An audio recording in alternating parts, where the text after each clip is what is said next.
This is Optimal Health Daily, episode 597. Bro, do you even floss? Part 1, by Neghar Fonooni of negharfonooni.com. And I'm Dr. Neil, your very own personal narrator. Hey there, welcome to a Tuesday or Halloween Eve edition of Optimal Health Daily. This is one of 5 podcasts where we read to you from blogs for free so that you don't have to read them yourself, except on Fridays. That's where I usually answer your questions.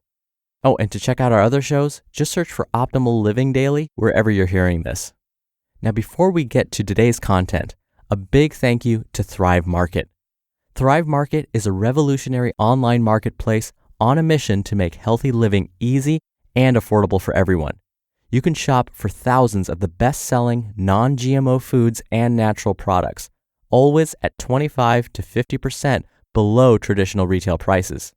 Plus, on top of that, they're now giving you an extra 25% off your first order and a free 30-day trial. No code necessary. Just go to thrivemarket.com/optimalhealth. That's thrivemarket.com/optimalhealth. And I have that linked in this episode's description. Now, today's post is a bit on the longer side, so I'm going to read the first half today and then finish up the rest for you tomorrow. So without further ado, let's jump right into part 1 and start optimizing your life. Bro, do you even floss? Part 1 by Neghar Fonooni of negharfonooni.com. Earlier this summer, I went to a new dentist, a Persian dentist. Not that his ethnicity really matters in this context, but I suppose some part of me has been craving more interaction with my culture. Maybe I just wanted someone to speak Farsi with, or maybe I've just been brainwashed my entire life to believe that the best dentists are Persian. Who knows? Anyway, per usual, the dentist floss shamed me. Listen, you know what I'm talking about. We all belong to one of the following groups. Group 1, the staggering 20% of people who actually floss twice daily. Studies, of course, vary on this statistic. Or Group 2, the rest of us who lie to our dentist about flossing regularly. If you're part of group number 2, you've probably been floss shamed. Furthermore, even if you do lie, it never works. They know. They can tell. Personally, I've never been a daily flosser. I'm not ashamed to admit it, especially since I know 80% of you feel me on this. I'm one of those people with teeth you love to hate because I've just gotten lucky. I could say it's genetics, but the truth is, both my parents have had an enormous amount of dental trouble. And while I was not a daily flosser prior to this dentist visit, I did brush my teeth thoroughly and twice daily, always after coffee or wine. I don't smoke. I religiously wear my night guard since I grind my teeth at night. And in my 33 years, I've only had one cavity, and that one cavity did not show up until I was 23. Go ahead, hate me. My teeth aren't perfect by any means. There has been a bit of damage from years of grinding without knowing it. I have a little chip on one of my front teeth, the result of a retail mishap when I worked at Macy's as a teenager. Don't ask. The little gap between my 2 front teeth has seen better days. My overbite has, thankfully, halted its movement and is at an acceptable place. But to be honest with you, I kind of liked how imperfect they are. They have character. When I was a kid, however, I wanted braces so bad. I probably could have benefited from them, but not enough for my dad to justify the cost. For some reason, I have yet to understand myself, I thought braces and retainers were so cool. I used to uncoil paper clips and fit them to my teeth as fake retainers. I was a weird kid. Anyway, flossing.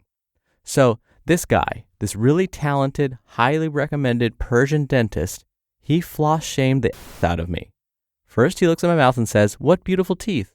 And I'm like, yeah, for real, my teeth are the best. And not even 2 minutes later, he's scolding me for not flossing. Well, I floss in intervals, I joke, referring to the fact that I forgot to floss for several days and then feel really great about myself and super accomplished on the one day I remember. Whew, I flossed. Check that off the list until next week. He doesn't think I'm funny. I laugh nervously. What is it about sitting in that chair that always makes you feel like you're in trouble? Is dental guilt a thing? Because if it isn't, I think we need to make it a thing.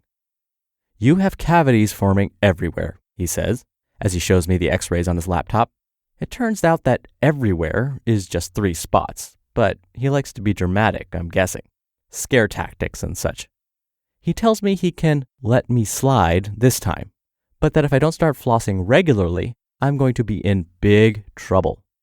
He even goes as far as to say I can stop brushing my teeth altogether and just floss, and I'd be doing myself a favor. Well, I get the sentiment, but I really don't want to think about the state of my marriage should I suddenly stop brushing my teeth altogether. So he convinces me to buy this high-tech electric toothbrush from him, which I am kind of in love with actually, and sends me off with a huge bag containing the toothbrush, extra brush heads, mouthwash, toothpaste, and various accoutrements. Curiously, no floss. I stop at Whole Foods on my way home from the dentist and pick up floss. All we've got at home are those dental picks, which apparently are the second-rate tool of the flossing world. They're like the Atlantic City of flossing. Good enough if that's all you've got, but not as good as Vegas and everybody knows it. So I get real floss. And 3 packs, no less, so I can stash them everywhere. I'm like a magician when it comes to things I pull out of my purse. Oh, you need a Band-Aid? A baby wipe? I got you. That evening, I was absolutely delighted to use my new high-tech toothbrush. It lights up green to tell you when your 30 seconds have elapsed so you can move to a new section. Red lights tell you you're brushing too hard. It even has Bluetooth capability, although I'm not quite sure what for. I get excited about stuff like this. When I buy a new pair of leggings, I can't wait to go to the gym. If I get a new cast iron skillet, cooking becomes even more exciting than usual. Fresh lint rollers mean I'm running around the house happily ridding the furniture of dog hair. You get the idea. It's not so much that I like stuff as I like what the stuff allows me to do. This new toothbrush got me pumped about dental care, so I brushed 30 seconds in each quadrant, rinsed, and then I flossed. The next day, I did the same thing, morning and evening. I ate some grapefruit slices on the beach and pulled out my floss pack right there on the sand. No shame in my floss game. I've subsequently continued this regimen for the last 2 months, and it is officially the longest I've ever committed to a flossing routine. I feel accomplished, motivated, and pretty proud of myself. I can't stop looking at my teeth. When I go back to the dentist in December to get my next cleaning, I have every intention of sitting in that chair without being scolded.